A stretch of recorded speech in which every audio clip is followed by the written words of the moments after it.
இன்னைக்கு ரொம்ப சிம்பிளான ஸ்நாக்ஸ் ரெசிபி பண்ண போகிறேன். குக் வித் கொமாலியில் பவித்ரா செஞ்ச ப்ரோக்கோலி சீஸ் ஃப்ரிட்டர்ஸ் எப்படி செய்கிறதுன்னு இந்த வீடியோவில் பார்க்கலாம்.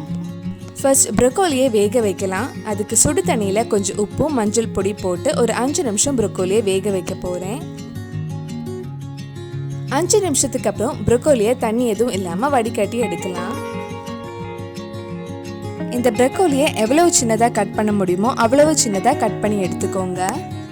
இந்த ரெசிபி செஞ்சதுக்கப்புறம் மிச்சம் இருந்த ப்ரோக்கோலியில் தான் போன வீடியோவில் மலாய் ப்ரோக்கோலி பண்ணியிருந்தேன். அந்த வீடியோ நீங்கள் இன்னும் பார்க்கலன்னா அதோட லிங்க் கீழே டிஸ்கிரிப்ஷனில் இருக்குது, அந்த வீடியோ போய் பாருங்கள். இப்போ ஒரு பேனில் 2 டீஸ்பூன் பூண்டு வதக்க போகிறேன். பூண்டு சின்னதாக கட் பண்ணி போடலாம், இல்லைன்னா மிக்சியில் அரைச்சி பேஸ்ட் மாதிரியும் போடலாம். இது கூட சின்னதாக கட் பண்ண வெங்காயம் சேர்த்து வதக்கலாம். வெங்காயம் கொஞ்சம் வதங்கினதும் நம்ம சின்னதாக கட் பண்ண ப்ரோக்கோலியும் இது கூட சேர்த்து கொஞ்சம் நேரம் வதக்கிக்கோங்க. தேவையான அளவு உப்பு போட்டுக்கோங்க. கொஞ்ச நேரத்தில் ப்ரோக்கோலியிலேருந்து தண்ணி வரும். அந்த தண்ணியெல்லாம் வற்றி நல்லா ட்ரை ஆகிற வரைக்கும் வதக்கலாம். இப்போ இது ட்ரை ஆயிடுச்சு. இனி இதில் 1 teaspoon oregano, 1 teaspoon chilli flakes add பண்ணி நல்லா மிக்ஸ் பண்ணிட்டு ஆஃப் பண்ணிடலாம்.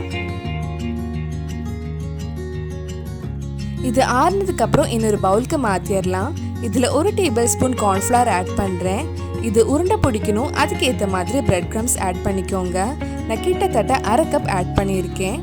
அழகாக உருண்டை பிடிக்க வரணும், அதுக்கேற்ற மாதிரி நீங்கள் அதிகமாகவோ கம்மியாகவோ பிரெட் க்ரம்ஸ் ஆட் பண்ணுங்கள். இது நல்லா மிக்ஸ் பண்ணதுக்கப்புறம் உருண்டை பிடிச்சி சின்னதாக கட் பண்ண சீஸ் கியூப் உள்ளே ஸ்டஃப் பண்ணுறேன். சீஸ் உள்ளே வச்சதுக்கப்புறம் மறுபடியும் அழகாக உருண்டை பிடிச்சி வச்சுக்கோங்க. இதே மாதிரி எல்லா பால்ஸையும் ரெடி பண்ணலாம்.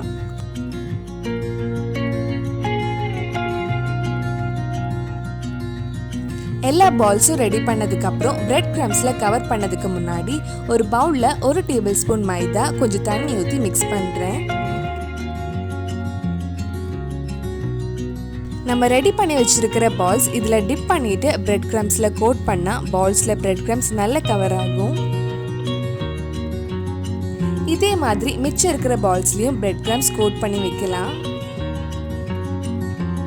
அழகாக எல்லா பால்ஸையும் ரெடி பண்ணிட்டோம். இனி இது ஃப்ரை பண்ணால் டேஸ்டியான ஃப்ரிட்டர்ஸ் ரெடி ஆகிடும். இனி இது ஃப்ரை பண்ணுறதுக்கு ஒரு கடாயில் எண்ணெய் சூடு பண்ண வச்சுருக்கேன். எண்ணெய் சூடானதும் இது ஃப்ரை பண்ணி எடுக்கலாம். ஒரு சைடு ஃப்ரை ஆனதும் மெதுவாக திருப்பி போட்டு இன்னொரு சைடு ஃப்ரை பண்ணுங்க. ஃபுல்லாக லைட் கோல்டன் கலர் வந்ததும் எடுத்துடலாம். இந்த மாதிரி எல்லா பால்ஸையும் ஃப்ரை பண்ணி எடுக்கலாம்.